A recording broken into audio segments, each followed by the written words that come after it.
비상장 중소기업을 운영하시는 대표이사의 급여, 과연 어느 정도가 적정할까요? 많이 가져가면 안 된다고 하는 세무사도 있고, 관계없다고 하는 세무사도 있습니다. 그런데 최저임금법에 근로자 급여의 하한은 정해져 있지만, 임원이든 근로자든 급여의 상한에 대해서 규정되어 있는 법률은 없습니다. 다만 자본시장법에서는 연봉이 5억 원 이상인 임원의 보수에 대해서 금융위원회와 거래소에, 외부 감사법에서는 연봉 5억 원 이상인 이사의 보수에 대해서 증권선물위원회와 한국공인회계사회에 제출하도록 되어 있지만, 그건 공시의 목적이지 제한은 아니거든요. 따라서 비상장 중소법인의 대표이사의 급여는 대표이사가 정해서 가져가면 됩니다. 다만 절차와 근거가 필요하고 세금도 중요하겠죠. 그래서 오늘은 먼저 절차와 근거, 그리고 세금과의 관계를 말씀드리고, 마무리 부분에서 일단 대표이사의 연봉은 얼마는 무조건 받는 게 좋은지도 말씀드리도록 하겠습니다.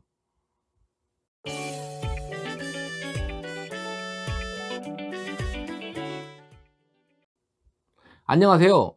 이성윤의 중소기업 컨설팅입니다.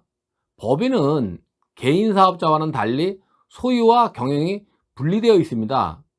즉, 법인의 자본을 투자한 주주와 법인을 경영하는 이사와는 법적으로 다른 것이 원칙이지만, 우리나라의 경우에는 상장된 대기업조차도 오너인 최대 주주가 대표이사 회장이나 사장을 맡고 있는 경우도 많고, 비상장 중소법인의 경우에는 오너인 최대 주주가 대표이사로서 경영을 하고 있는 경우가 거의 대부분입니다. 따라서 여기에서는 오너인 최대 주주가 대표이사를 맡고 있는 비상장법인의 일반적인 경우에 한정해서 살펴보도록 하겠습니다. 오너인 대표이사가 법인의 이익을 환원하는 방법은 근로소득, 배당소득, 퇴직소득, 양도소득 등이 있고, 그 과정에서 근로소득세, 배당소득세, 퇴직소득세, 양도소득세 등의 세금을 부담해야만 합니다. 따라서 대표이사는 자신이 최대 주주이거나 100% 주주인 비상장법인에서 급여를 많이 가져가는 것이 중요한 것이 아니라, 법 테두리 내에서 효율적인 절세 전략을 적용해서 최적화된 세금을 부담하고 이익을 환원하는 것이 더 중요하다고 할 수 있습니다. 급여는 법인의 이익을 환원하는 방법 중에 하나인 거고요. 대부분의 비상장 중소법인 대표이사의 급여는 몇 년 전까지만 해도 하나의 공시처럼 월 500만 원, 월 400만 원이 대부분이었습니다. 그 이유는 급여를 올리면 세금 많이 내니까, 4대 보험 많이 내니까, 직원들 눈치 보이니까, 어차피 내 회사인데 세금 아까워 라는 이런저런 이유 때문이었습니다. 그런데 최근에는 경제신문이나 조세 관련 신문에서도 그렇고, 전문 법인 컨설턴트들의 활동이 일반화되면서 미처분 이익이 너무 많으면 나중에 세금 폭탄을 맞으니까 급여를 많이 가져가야 된다, 배당도 주기적으로 받아야 된다 하는 등의 강조를 많이 하다 보니까, 요즘은 대표이사들의 급여도 많이 올라가서 연봉을 1억 전으로 정해놓으신 대표들도 많이 계시고, 그 이상을 책정해 오신 분들도 많이 계십니다. 그런데 아직도 연간 5, 6천만 원 정도 가져가시는 분들도 계시고요. 또 1억 내외로 가져가시는 분들도 그게 맞는 건지, 더 올려도 되는 건지, 아니면 4대 보험이 많이 나가는데 좀 줄여야 되는 건지 궁금해 하시는 분들이 많이 계시는 것이 현실입니다. 근로자들은 입사 시에, 그리고 매년 임금 인상이나 연봉 협상을 통해서 급여가 결정되지만, 대표이사는 어떤 절차를 거쳐서 급여를 결정해야 할까요? 먼저 법률상의 관련 근거를 찾아보면, 세법에는 법인세법 시행령에서 임원의 상여금과 퇴직금에 대해서 송금 산입, 즉 비용 인정 여부에 대해서만 명문화되어 있을 뿐이고요. 대표이사를 포함한 임원의 급여를 결정하는 기준은 없습니다. 다만 상법 388조의 임원의 보수와 관련해서 이사의 보수는 정관에 그 액을 정하지 아니한 때에는 주주총회 결의로 이를 정한다 라고 해서 정관에 명시하거나 주주총회에서 결정하도록 되어 있을 뿐입니다. 따라서 중소법인의 대표이사를 포함한 임원의 급여는 주주총회의 의결을 거쳐서 결정하면 되고, 좀 더 명확한 근거를 위해서는 주주총회의 의결을 거친 정관에 임원의 보수 한도를 명문화하고 임원 보수 규정을 신설해서 정관에 정해진 한도 내에서 매년 급여를 정하면 될 것입니다. 다만 세무당국에서 대표이사가 혼자서 마음대로 한다는 시각으로 문제를 제기할 수가 있기 때문에 절차에 따라서 정해진 보수에 대해서는 매년 보수계약서를 작성해 놓으면 문제가 없다고 할 수 있습니다. 대표이사의 급여가 많은데 별다른 근거가 없는 경우에 세무서에서 문제를 제기할 수 있다는 우려는, 대표이사의 급여도 소득세는 부담하지만 근로자의 급여와 마찬가지로 비용에 포함되어 그만큼 법인세를 작게 내기 때문입니다. 자, 중소법인의 대표이사를 포함한 임원의 급여 결정 절차에 대해서 말씀드렸는데요. 그럼 중소법인 대표이사 급여는 과연 얼마가 적정한 것일까요?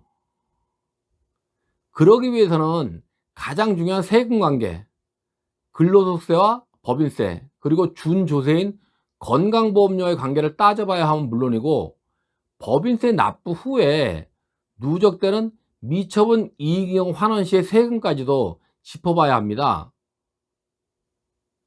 먼저 비상장 중소법인의 대표이사는 근로자는 아니지만 급여를 받으면 근로소득세를 부담합니다. 근로소득도 종합소득에 해당되므로 종합소득세율을 한번 살펴보겠습니다.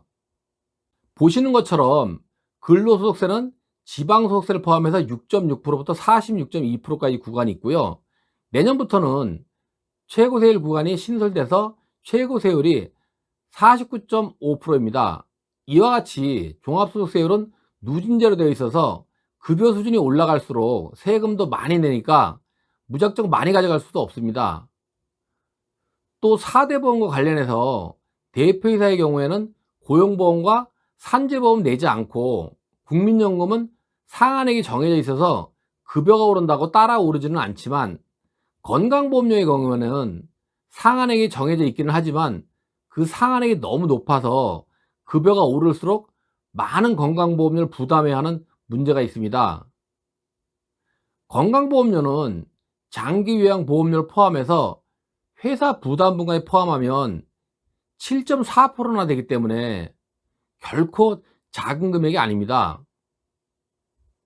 다만 대표이사의 급여도 비용 인정이 돼서 해당 금액만큼은 법인세를 내지 않으므로 대표이사의 급여 결정 시에는 근로소득세와 건강보험료, 법인세와의 관계, 그리고 미처분 이익이용을 환원 시의 세금관계까지 감안해서 그 수준을 결정해야만 효율적인 절세 관리를 할 수 있다고 말씀드리는 것입니다. 예를 들어 보겠습니다. 세전이익이 2억 이하여서 법인세율 11%를 적용받는 법인의 경우에 대표이사의 연봉이 6천만 원, 그리고 세전이익이 1억 원이라고 가정시에 대표이사의 소득세 부담률은 5.92%, 본인부담 국민연금과 건강보험료 포함 시의 부담률은 13.97%, 회사 부담분까지 포함 시의 부담률은 22%가 됩니다. 그리고 법인세는 세전이익이 1억 원이니까 1,100만 원을 부담하게 됩니다. 그런데 대표이사 연봉을 4천만 원 올려서 1억 원으로 하게 되면 세전이익은 6천만 원이 되고 대표이사 소득세 부담률은 12.57%, 본인부담 국민연금과 건강보험료 포함 시의 부담률은 18.87%, 회사 부담금까지 포함 시 부담률은 25.2%가 됩니다. 그리고 법인세는 세전이익이 6천만 원이니까 660만 원을 부담하게 됩니다. 이렇게 보면 하나는 소득세를 적게 내고 하나는 법인세를 적게 내지만 대표이사 연봉과 세전이익을 합한 1억 6천만 원에 대해서 부담하는 총세액과 실수령액은 별 차이가 없는 것처럼 보입니다. 왜일까요? 예시표에서 법인세를 내고 난 미처분 이익경험 처분 시의 배당소득세율을 15.4%로 똑같이 적용했기 때문입니다. 배당소득세율을 40%로 적용한 걸 한번 볼까요? 그러면 총세액과 실수령액이 약간의 차이가 발생합니다. 그런데 이것은 1년에 발생하는 이익이익험에 대해서 적용한 것인데 법인을 10년, 20년 운영한다고 가정했을 때는 누적된 이익이익험 처분 방법과 세율에 따라서 부담해야 하는 총세액과 총세율은 차이가 크게 날 것입니다. 왜냐하면 실제 적용되는 배당소득세율은 15.4%가 아니고 종합소득과 합산과세되어 당연히 더 높을 수밖에 없거든요. 그렇게 되면 대표이사가 급여를 적게 가져가는 경우에 법인세도 더 내지만 미처분 이익경험이 더 많이 쌓이게 돼서 미처분 이익경험 처분 시 세금 폭탄 맞는다는 말이 나오는 겁니다. 이번에는 세전이익이 2억 이상이어서 법인세율 22%를 적용받는 법인의 경우를 한번 비교해 볼까요?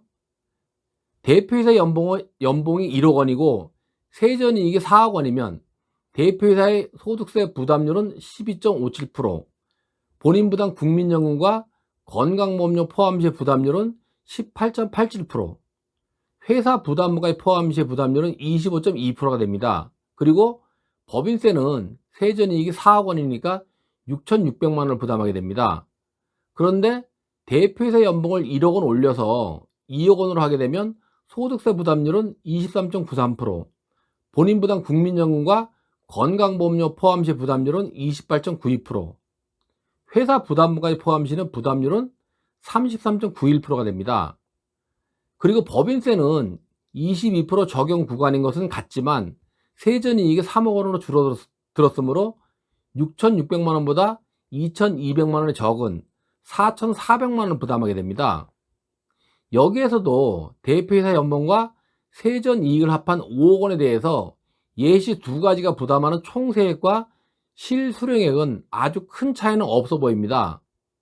왜냐하면 여기 예시표에서도 법인세를 내고 난 미처분 이익경험 처분 시 배당소득세율을 40%로 똑같이 적용해서 예시표를 만들었기 때문이거든요. 배당소득세율을 25% 적용한 걸 한번 볼까요? 총세액과 세율은 줄어들고 실수령액은 훨씬 늘어난 걸 볼 수 있는데 차이는 크지 않지만 배당소득세율 40% 적용했을 때와는 실수령액의 크기가 서로 바뀌었습니다. 이렇게 급여 수준도 중요하지만 이익경험 처분 방법과 세율도 그만큼 중요하다는 겁니다. 즉 배당을 한꺼번에 받는 것이 아니고 시간 분산, 경로 분산, 사람 분산해서 받는다면 적용되는 세율이 많이 달라지기 때문에 총세액과 실수령액은 크게 달라질 수 있다는 거거든요.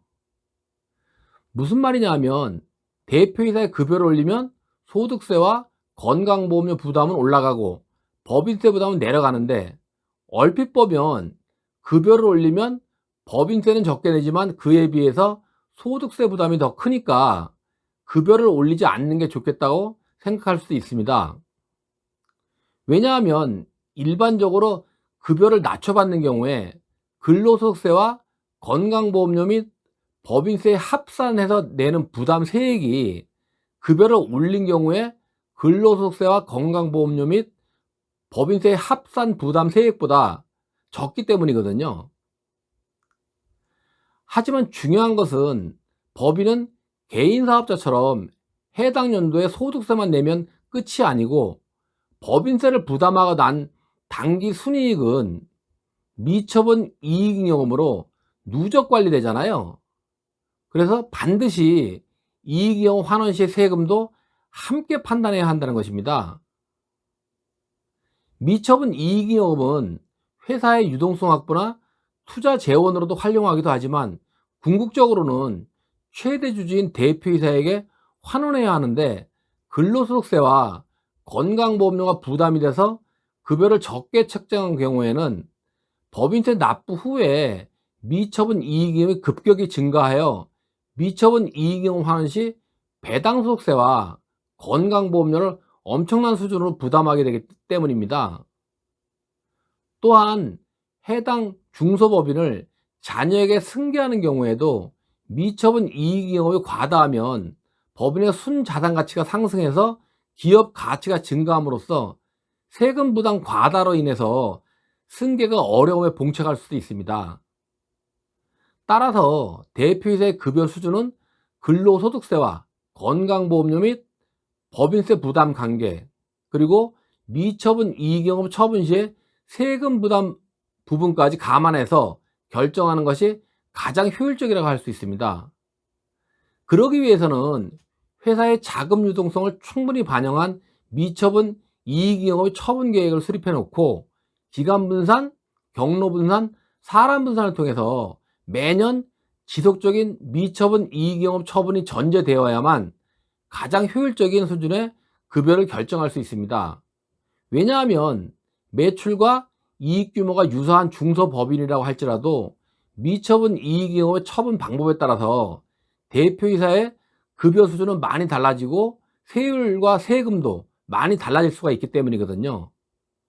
마무리하면 대표이사가 혼자서 100% 지분을 보유한 법인과 배우자, 자녀 등과 지분이 분산되어 있는 법인의 미처분 이익잉여금 처분 시 건강보험료를 포함한 부담세율은 20% 이상 차이가 날 수 있기 때문에 개별 법인의 이익 규모, 유동성 규모, 지분의 분산 상황을 맞춰서 대표이사 급여 수준을 결정하는 것이 가장 합리적이라고 할 수 있습니다. 다만 한 가지 팁을 드리면, 일단 당기순이익이 1억 이상이 되는 법인의 대표이사님은 무조건 연봉은 1억 2천만 원 하시는 것이 좋습니다.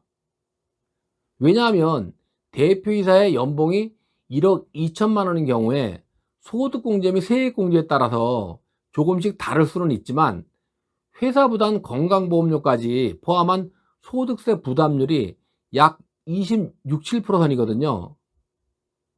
그런데 미처분 이익잉여금 처분 시에 배당 소득세율은 최하 15.4%고 이미 납부한 법인세율을 11%로 가정해도 배당 소득세율은 최하 26.4%가 적용되는 거니까 연봉을 1억 2천만 원까지 받는 것이 유리하다는 거죠. 왜냐하면 배당 소득은 2천만 원을 초과하는 경우에 종합소득 합산 과세로 무조건 27%가 넘어가거든요. 단 1억 2천만 원 이상으로 올리시는 여부는 말씀드렸던 법인의 모든 상황을 판단해서 결정하시고요. 좀 더 자세히 알고 싶으시면 아래에 남겨드린 블로그에 들어가서 보셔도 되고요. 궁금하시거나 요청하실 사항이 있으시면 댓글 남겨주십시오. 오늘 내용이 좀 길었는데 도움이 좀 되셨나요? 도움이 되셨다면 좋아요와 구독 신청 꼭 해주시고요. 다음 시간에는 대표이사를 비롯한 임원의 퇴직금에 대해서 말씀드리도록 하겠습니다. 다음 시간에 뵙겠습니다. 감사합니다.